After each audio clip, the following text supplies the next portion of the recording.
Feeling lost is not a bad thing. In fact, it's superhuman. It's a good signal that you're meant for more in life. But if you ignore that signal, you're gonna spend years wasting it. So in this video, I'm gonna give you some frameworks that will help you get unstuck, stop feeling lost, and get yourself some direction and motion, okay? Let's get into it. So if you're lonely, you know I'm here waiting for you. I'm just a crosshair, I'm just a shot away from you. And if you leave here, it is completely normal to feel lost. You don't need to have your whole life figured out all at once, okay? So let that anxiety free, just let it go. Our brains make up this illusion that everyone knows exactly what they're doing and everyone has their whole life figured out, but the opposite is true. No one knows. It's everyone's first time living. You're navigating career and money and identity and relationships, and it feels all these paths lead to overwhelm, uncertainty, and then you start overthinking. But this doesn't mean you're failing. It means that you're being called to decide. Stick around to the end, because by the end you're going to have so much more clarity on what to do. You're going to have action, and I'm also going to include this daily journal template that's going to help you figure out the life that you want to live. I think it's super helpful. We'll run through it at the end.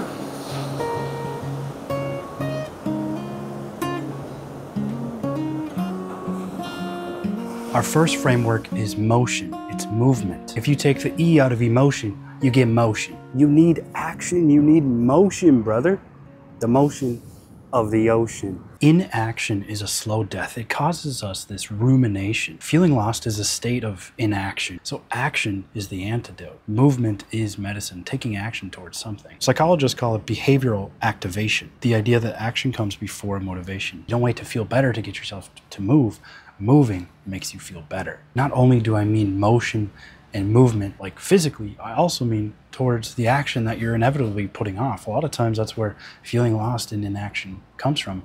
It's because you know there's a second version of yourself that is begging to come out. When I feel most lost, it's not because I don't have the answers, it's because I'm stuck in my head, sitting inside, overthinking, doom scrolling, feeling cut off from people. Science backs us up. A short walk will reduce the rumination in your brain. Exercise boosts dopamine and brain-derived neurotrophic factor, the stuff that makes you feel motivated and sharp. Then when you add people into the mix, a run with friends, pickup game with strangers, even a coffee walk where you see people in your area. So if you're feeling lost, you don't need some extravagant plan. You need to start with some motion. You can do something physical, something creative, or something that connects you with friends or community. Inaction is a slow death, but motion is the medicine. I'm too afraid to grow up. I pray to God I blow up and roll up in something foreign where the front doors go up. I wonder if my peers, you hear my prayers. So after motion, now is where you're going to have more direction and clarity. This is where you're going to create your anti-vision. When I first heard of this super simple concept of anti-vision,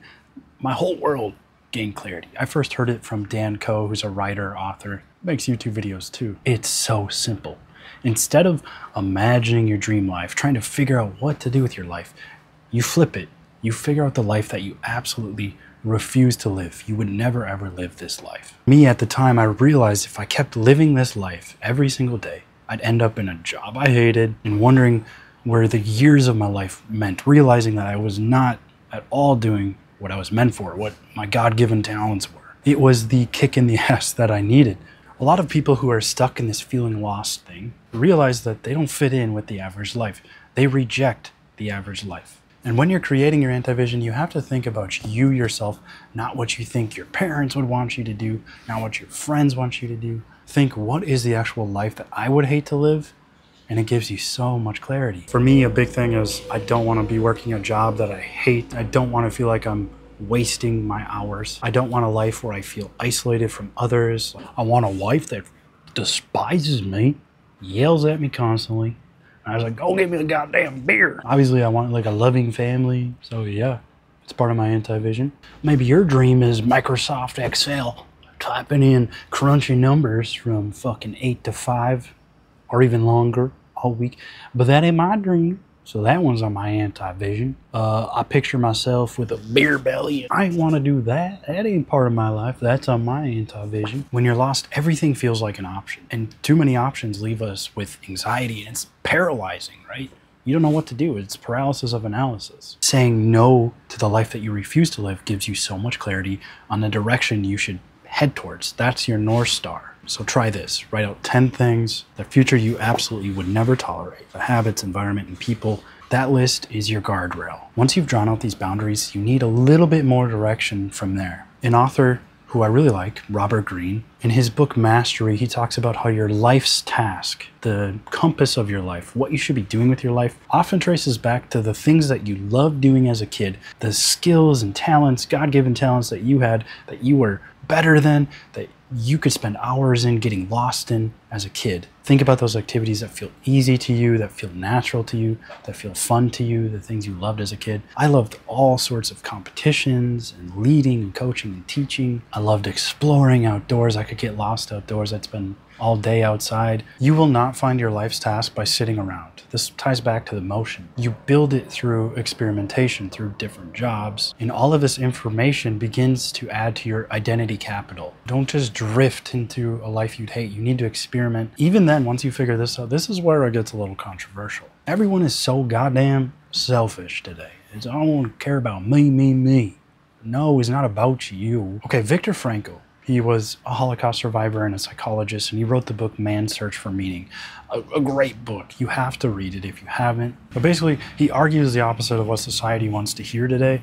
It's not about you. It's about others. Real purpose comes from serving something bigger than yourself. It's about having love for others. He noticed that people who survived the unthinkable weren't always the strongest, the smartest. They were the ones who found meaning in helping others, in love and responsibility. Don't be scared to give just because you know you won't get the same in return. Our job in life isn't to worry about what others are doing for us, but rather to try to figure out what you can do to help others. And actually, modern psychology backs this up with all its research as well. The deepest fulfillment comes not from chasing your happiness, but from showing up for other people. We've lost fellowship, friendships, and just created such a selfish, individualistic society. Show up for your friends, show up for others, and share your talents with others. That's gonna make you light up. That's gonna help you find your purpose.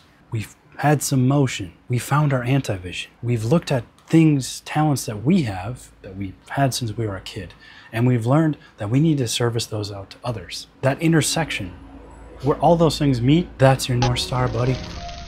I love working. I am so excited to be at work every day. I love my job. The next one is also so damn simple, it seems silly. You're gonna think it's silly, but it's so important. I first heard it from Chris Williamson on the Modern Wisdom podcast. Listen up. And it's the 24-hour you. And this is one of the best questions, I think, to ask yourself when faced with a decision, which is, what would you tomorrow want you today to do? And this is something I've relied on for years to help me get perspective and make better choices. And the reason it's so effective, I think, is it rips you out of the present moment.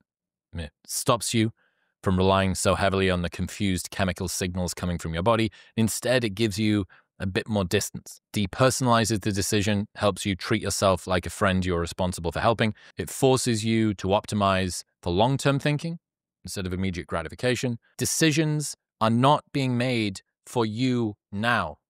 They're being made for you in 24 hours. So with your anti-vision, you know the life that you would refuse to live. You can think to yourself, what would 24-hour me want to do? Right now, I'm sitting down making this video because I thought that question. What would me want to have done today with this time? And I said, I need to make this video. I need to get this out. And I'm also gonna try to get good sleep tonight. I'm gonna try to eat good today because 24-hour me would really want me to do those things. In the exact moment, I might want to eat like shit. I might want to just lay around and do nothing and scroll TikTok all day. But it's not about what me right now wants. It's about me in 24 hours. And ultimately, that serves the bigger and better you that you'll slowly become over time. As James Clear talks about in Atomic Habits, just a little bit better each day scales astronomically. Do this for the future you, your future wife and kids, what you could become. You don't have to think about every decision as in what would 24-hour me want to do. Just the bigger decisions, how you should spend your day. Every micro decision isn't that important, okay? You have to be present and live in the moment. I don't want you always thinking, what would 24-hour me wish I would have done? Be present and enjoy the moment, of course. When you're feeling lazy, this is a very good one to give you some direction and clarity. And don't isolate yourself. Monk mode is absolute bullshit. Don't fall for that trap. And take it from me, I'm travel nursing. None of my friends are here. None of my family is here. Meaning comes from people and others. If your goal is to become fitter, join a fitness class. What's going to be your best route? People are so much more motivating. If you wanted to be the best basketball player ever, if you just play by yourself every day, you're not going to improve that much. You need to play actual competition and with other people. The same goes for anything you're trying to do with your life. Other people can really help elevate you if you land yourself in the right environment. Never, ever, ever blame your life circumstances on anyone but yourself. Even if your life sucks right now because of other people, who cares? And now what? Now what do we do about it? Just take agency and responsibility for how your life is, because ultimately, that's the only way you're going to change it to make it better. I'm just going to quickly run through what I built here. Put it in for today. Wow, it's September 15th. Click on guided journal. So the first thing you'll see is a stream of conscious dump. Essentially, just write about what's on your mind. Just let your mind wander, say whatever's on your mind. You can do this really quick, or some days I ramble on for a while. Then we're going to anchor ourselves. What are the 3 things that I could do today that are the biggest priorities? And this is where I want you to think about that 24-hour you. What things would 24-hour me really be excited that I did? Okay, this one's kind of funny, but tell yourself, today's going to be a great day. I heard this from Mel Robbins' podcast, kind of silly, but research does show that when you tell yourself it's going to be a great day, you start to look out for the things that make it a great day. Then we just have some simple prioritization questions. How will I prioritize health today? What is my message to myself? Why am I grateful? How can I improve my financial health today?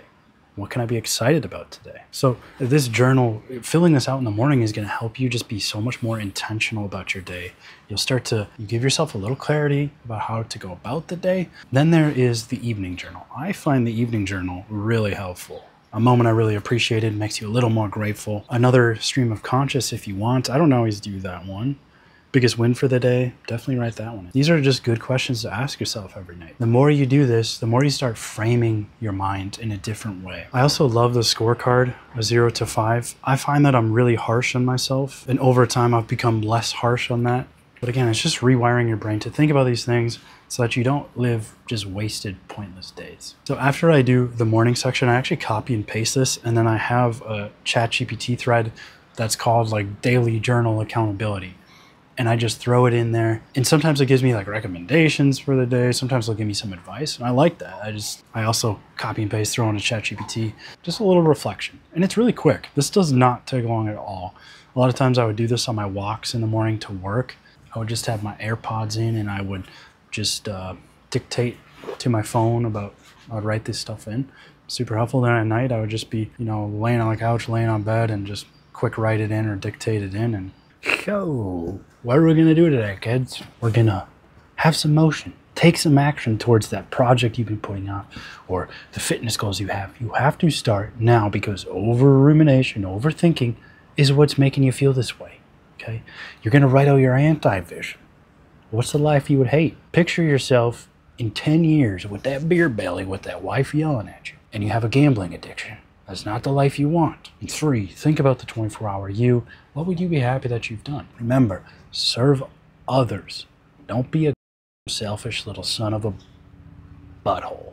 And finally, download my journal template that I have below. And I also have links below to my Ultra Human Smart Ring. This thing is a beast. I love this thing. Tracks my sleep data, tracks my health data, tells me if I'm dying. And also the books I mentioned I'll throw below as well. By the way, I investigated why humans love music so much, why our brains just light up from it. So if you want to watch that, it's right here. I really like that one. And YouTube's telling me this one's meant for you. I don't know, they're smart. They say you're going to like that one. See you guys in the next one. Serve your purpose.